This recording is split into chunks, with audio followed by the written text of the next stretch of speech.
E aí, meus chuchus, tudo bem com vocês? Aujourd'hui, on continue la série sur les déterminants et pronoms possessifs avec cette troisième partie. Aujourd'hui, on va voir quel déterminant on utilise avec ele, elle. Alors, bien sûr, si tu n'as pas regardé la première et la deuxième partie, arrête cette vidéo maintenant, va la regarder et reviens après. Et si c'est ta première fois ici, je te suggère de commencer par notre formation gratuite Premier Pas, où tu retrouveras les 5 clés essentielles pour bien démarrer ou continuer ton apprentissage du portugais brésilien. Et du coup, si tu as déjà fait tout ça, on va commencer, c'est parti, vamos lá! Muito bem, meus chuchus, dans les leçons précédentes, nous avons appris les déterminants possessifs au singulier, mais nous n'avons pas appris les déterminants possessifs pour ele et elle au singulier. Et cela a été fait exprès car à nouveau, il y a des considérations importantes à prendre en compte. Alors, revoyons le tableau, mais cette fois-ci, actualisé avec ele, elle. Voilà, est-ce que tu as remarqué du coup que você e ele ont les mêmes déterminants possessifs? Très bien, donc seu et sua, ça va être la traduction des ton, ta, te, votre, vos, ça on avait déjà vu, et aujourd'hui on est en train d'ajouter que seu et sua veulent aussi dire son, sa, ses. Et oui, ça veut dire du coup que par exemple cette petite phrase sans contexte peut avoir plusieurs traductions. Exemple, sua casa é bonita. Ça peut être ta maison est belle, ça peut être votre maison est belle et ça peut être sa maison est belle. Alors, comment savoir quelle est la bonne traduction? Il nous faut du contexte. Rappelons-nous que le but de l'utilisation d'un pronom est d'éviter la répétition. Alors, normalement, on sait de quoi on parle et on est censé pouvoir comprendre à qui cette maison appartient. Mais la bonne nouvelle, c'est qu'on a une forme qui évite l'ambiguïté. Et du coup, au Brésil, on va plus souvent utiliser cette forme en vers, dele, d'elle, pour quand on veut dire que quelque chose appartient à quelqu'un d'autre, à lui ou à elle. Dele, d'elle. Et on va utiliser les pronoms seu et sua de façon plus régulière avec son interlocuteur en face de toi pour dire que quelque chose appartient à lui en face de toi. Seu, sua, avec la traduction de ton, ta, te, votre ou vos. Donc ça, c'est une bonne nouvelle, car du coup, on a une nouvelle forme qui va nous aider à être plus clair et à être compris plus facilement, mais voyons quelques petites considérations importantes quand même. Primeira coisa, dele et d'elle ne sont pas vraiment des déterminants ou pronoms possessifs, mais on les apprendra ainsi pour des raisons didactiques. Ils sont en fait la contraction de la préposition de plus ele ou elle. Et ces formes dele et d'elle sont acceptées par la grammaire normative et on peut aussi les écrire dans le texte formel, donc pas de souci. Et comme j'avais déjà dit, ces formes dele, d'elle sont les plus utilisées à l'oral et à l'écrit informel pour ele et elle, et les déterminants possessifs, seu, sua, sont plus utilisés à l'oral et à l'écrit formel ou informel avec você, o senhor, a senhora. Tudo bem? Donc on a appris quand utiliser chaque forme et maintenant il y a un petit piège, c'est l'accord. Alors différemment des déterminants possessifs qui s'accordent toujours avec les mots qui l'accompagnent, comme en français, ici il n'y a rien de nouveau, dele et d'elle sont par contre accordés en fonction du possesseur. Alors si tu as perdu, c'est pas grave, on va regarder l'exemple et ça va devenir plus clair. Par exemple, Gabi a un chien, son chien a 5 ans.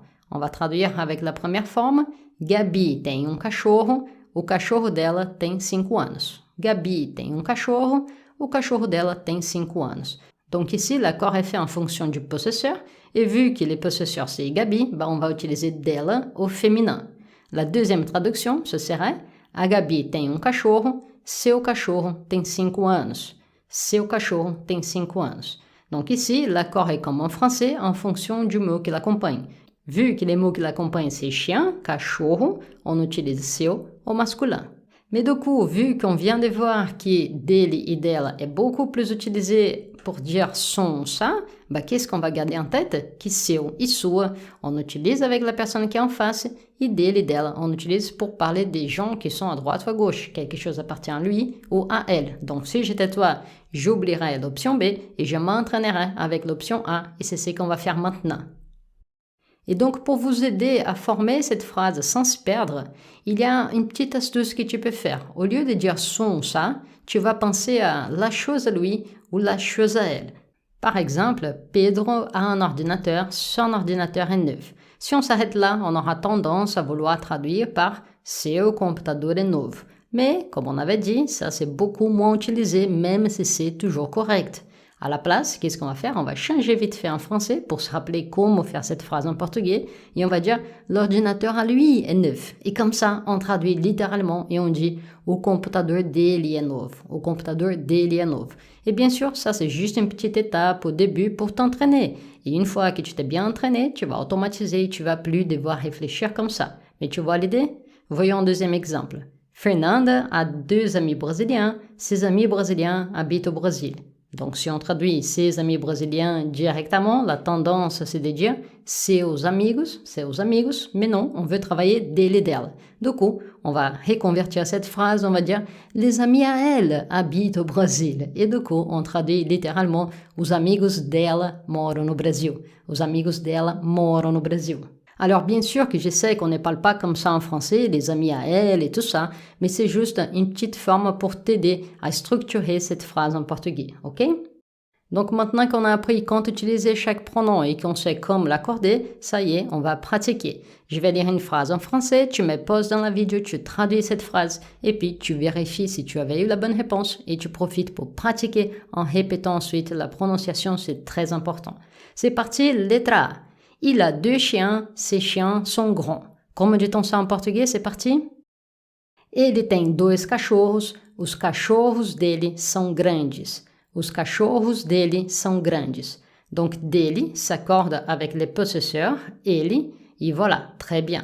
On a la deuxième possibilité de traduction, bien moins utilisée, et pour ça que c'est en orange ici, seus cachorros são grandes. Donc ça, la deuxième traduction, elle est d'accord avec la grammaire, mais elle est moins utilisée, surtout à l'oral. À l'oral, tu as très peu de chances d'entendre ça. Tu entendras plutôt os cachorros dele são grandes, ok? Letra B, elle a des livres de português, ces livres sont à l'école. Como que a gente fala isso em português? Como dit-on ça en português? Ela tem livros de português, os livros dela estão na escola. Donc ici, le possesseur, c'est bien une femme, on va dire os livros dela, les livres à elle, ok? Et si on faisait dans l'autre forme, on dirait seus livros estão na escola. Dans ce cas, seus s'accorde avec les mots qui l'accompagnent, livros, qui est masculin, et au pluriel, et comme ça devient seus. Próximo exemplo, letra C. Il a un nouveau short, son short est blanc. Como dit-on ça en português? Ele tem short novo, o short dele é branco. Donc, le possesseur, c'est un homme. Le short à lui, son short. O short dele é branco. L'autre possibilité, seu short é branco. Letra D, elle a un appartement. Son appartement est au centre-ville. Como dit-on ça en português? Ela tem apartamento. O apartamento dela fica no centro. O apartamento dela fica no centro. Donc, dela, ça s'accorde avec la personne qui appartient à cet appartement. Ela tem apartamento. Et si on voulait faire de l'autre façon, seu apartamento fica no centro. Ici, seu masculin au singulier, car ça s'accorde avec les mots qui l'accompagnent, appartamento. Letra E, il a 2 filles, ses filles ont 4 et 6 ans. Alors, normalement, ça devrait déjà être automatique pour toi. C'est parti. Ele tem 2 filhas, As filhas dele têm 4 e 6 anos. As filhas dele têm 4 e 6 anos.